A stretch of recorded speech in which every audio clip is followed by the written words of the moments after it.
চিমটি পেলে বুঝতাম আল্লাহ হাবিবের সেজদায় আসবে। সুবহানাল্লাহ। আমি সরে যেতাম, আল্লাহ হাবিব সেজদা দিতেন। মাঝে মাঝে দেখতাম আল্লাহর হাবিবের নূরের চেহারাটা রক্তিম বর্ণ হয়ে গেছে, বেদানা আক্রোশ মুখে দেখে ধীরে ধীরে লাল হয়ে যায়, লাল হয়ে গেছে। এত দীর্ঘ সময় সেজদা দিয়েছে, রক্তগুলো সব মুখে চলে এসেছে। পেয়ার হাজিরিন, আল্লাহ হাবিবের মতো যার জীবনে গুনাহ ছিল না, গুনাহ যাকে স্পর্শ করতে পারে নাই, আল্লাহ হাবিবের মতো এইরকম ব্যক্তি যদি আল্লাহর হুজুরিতে ঘন্টার পর ঘন্টা দাঁড়িয়ে সময়কে কাজে লাগাতেন, নামাজ আদায় করতেন, আজ আমরা শরীরে শক্তি থাকার পরেও সময়কে নামাজ দিয়ে দাঁড়াই না। কি বলি? আল্লাহ বাসক দিচ্ছে, বাসক দিল, গোলাপ দিতে দেয়। শোনো, আল্লাহকে খুশি করা অনেক সহজ, আবার আল্লাহকে খুশি করা অনেক কঠিন। তোমাকে আল্লাহ 5 ওয়াক্ত নামাজের বিধান দিয়েছে, এটা আল্লাহর হুকুম। তুমি নামাজ পড়ছো, আল্লাহর হুকুম আদায় হয়ে যাচ্ছে।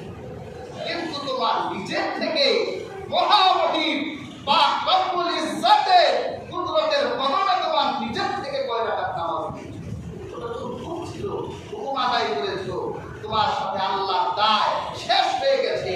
কিন্তু আল্লাহ খুশির জন্য তুমি নিজের থেকে কয় রাকাত নামাজ পড়েছো, সে সময় তো নাই তোমার।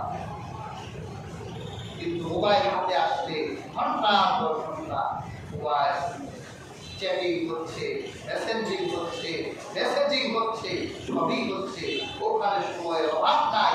আল্লাহর সামনে একটু দাঁড়াতে তোমার সময়ের অভাব। আল্লাহর হাবিব বলেন, এমন 4টা বাক্য আছে, যে 4টা বাক্য আমার কাছে আকাশ আর দুনিয়া যা আছে সবার থেকে বেশি দামি। সুবহানাল্লাহ। এমন 4টা কথা আছে, সুবহানাল্লাহ, আলহামদুলিল্লাহ, লা ইলাহা ইল্লাল্লাহ, আল্লাহু আকবার। আল্লাহর হাবিব বলেন, এই 4টা কথা হলো আমার কাছে আকাশ আর জমিনে যা আছে তার থেকে বেশি দামি। সুবহানাল্লাহ। যে ব্যক্তি একবার সুবহানাল্লাহ বলবে আল্লাহর জন্য, আল্লাহর রাজি খুশির জন্য, আল্লাহ হাবিব বলেন তামলাউল মিজান, মিজানের পাল্লা ভারী হয়ে যাবে। সুবহানাল্লাহ। আকাশ আর জমিনের ফাঁকা জায়গা আল্লাহ নেক দিয়ে করে দিবে। সুবহানাল্লাহ। সেই সময় তোরাই আমাদের কাছে একবার সুবহানাল্লাহ, আলহামদুলিল্লাহ সময় আমাদের কাছে। ইয়া হাজিরিন, এইভাবে হেলায় হেলায় সময় হলো আমরা পার করে দিচ্ছি। আল্লাহ আরশে আজিমে 12টি মাস আমাদের জন্য নির্ধারণ করে দিয়েছে। প্রত্যেকটা মাসিক আমাদের থেকে চলে যাচ্ছে। এই যে জিলহজ চলে যাবে, মুহররম চলে যাবে, সফর চলে যাবে, রবিউল আউয়াল, রবিউল সানি হবে, চলেই যেতে থাকবে। এইভাবে আপনার জীবনে বসন্ত শেষ ঠিক আছে, এবং একটা সময় আসবে বিছানায় পড়ে যাবেন, ইবাদত করা ইচ্ছে হবে, দাঁড়াতে পারবেন না। সেজন্য আল্লাহর দেয়া নির্ধারিত এই সময়গুলোকে আমাদের কদর করতে হবে। সামনে মুহররম আসছে, এই মুহররমের কদর দেয়া আছে। মুহররমের আমল হবে রোজা রাখা। কি রাখা? রোজা রাখা। 2টা রোজা মসজিদ আরবি সাল্লাল্লাহু আলাইহি ওয়াসাল্লাম বলেছিলেন যে আমি যদি পরের বছর জীবিত থাকি তাহলে আমি 2টা রোজা রাখবো। তাহলে 9 তারিখ 10 তারিখে রোজা রাখবো। ইসলামের ইতিহাসে একটি ট্র্যাজিক ঘটনাও এই মুহররম মাসে ঘটেছিল। আল্লাহ হাবিব সাল্লাল্লাহু আলাইহি ওয়াসাল্লামের হিজরতের ইন্তেকালের 60 বছর পর এই ঘটনা ঘটেছিল। কিন্তু এটা মুহররমের ফজিলতের সাথে সংশ্লিষ্ট নয়। তবে এই 10ই মুহররম আসলে মুসলমানরা সেই ট্র্যাজিক ট্র্যাজেডি ভুলতে পারে না। আল্লাহ হাবিবের ফরিজাত টুকরা রাখি ইমামে হুসাইন রাদিয়াল্লাহু তাআলা আনহু কারবালার প্রান্তরে তিনি শহীদ হয়েছিলেন। সত্য আর মিথ্যা পার্থক্য করতে আল্লাহর হাজরিন, ইমাম হুসাইন রাদিয়াল্লাহু তাআলা আনহু তিনি হক প্রতিষ্ঠা করতে গিয়ে তিনি যেভাবে শহীদ হয়েছিলেন তার এই শাহাদাত আজকে 1400 বছর পরেও আমাদের হৃদয়ে নাড়া দিয়ে যায়।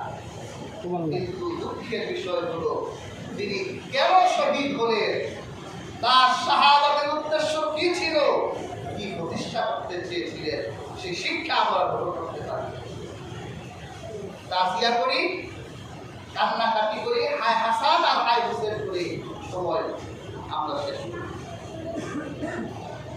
হযরত ইমাম হুসাইন রাদিয়াল্লাহু তাআলা আনহু তিনি আল্লাহর হাবিবের রেখে যাওয়া দ্বীনের খেলাফা, আল্লাহর হাবিব সাল্লাল্লাহু আলাইহি ওয়াসাল্লাম যে দ্বীনি রাজনীতি তিনি মানুষকে করতে বলেছেন, তিনি সেই নীতি প্রতিষ্ঠা করতে গিয়েই তিনি জীবন দিয়েছিলেন।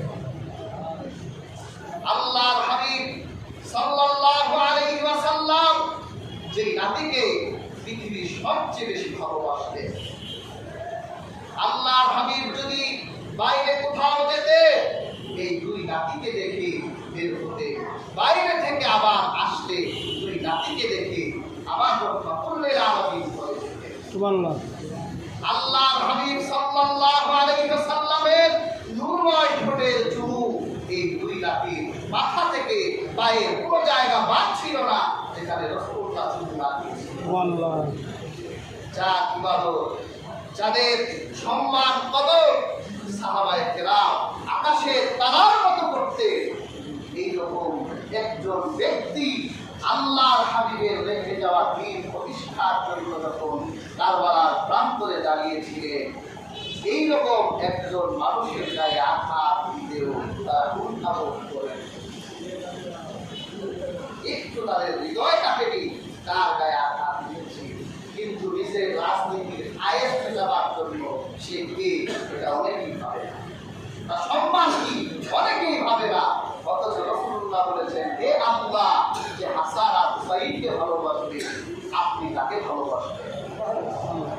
কাজেই হাজিরি এই ট্র্যাজেডি আমরা 10 মহরম মাসে শুনতে পারি না, আমার হৃদয়ে নাড়া দিয়ে যায়, আমরা ব্যথিত হই, কষ্ট পাই।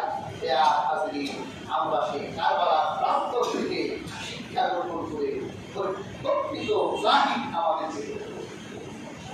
সেটাও মহরম ছিল, সম্মানের মাস, যে সম্মানের মাসে যুদ্ধ হবে না, বিদ্রোহ হবে না, কিন্তু ইমাম হুসাইন রাদিয়াল্লাহু তাআলা শাহাদাত করেছেন। যাতে আল্লাহ তাআলা আমাদের প্রত্যেককে এই মহরম মাসে সম্মান, ইজ্জত, কদর করার প্রতিজ্ঞা করুন। সবাইকে কাজে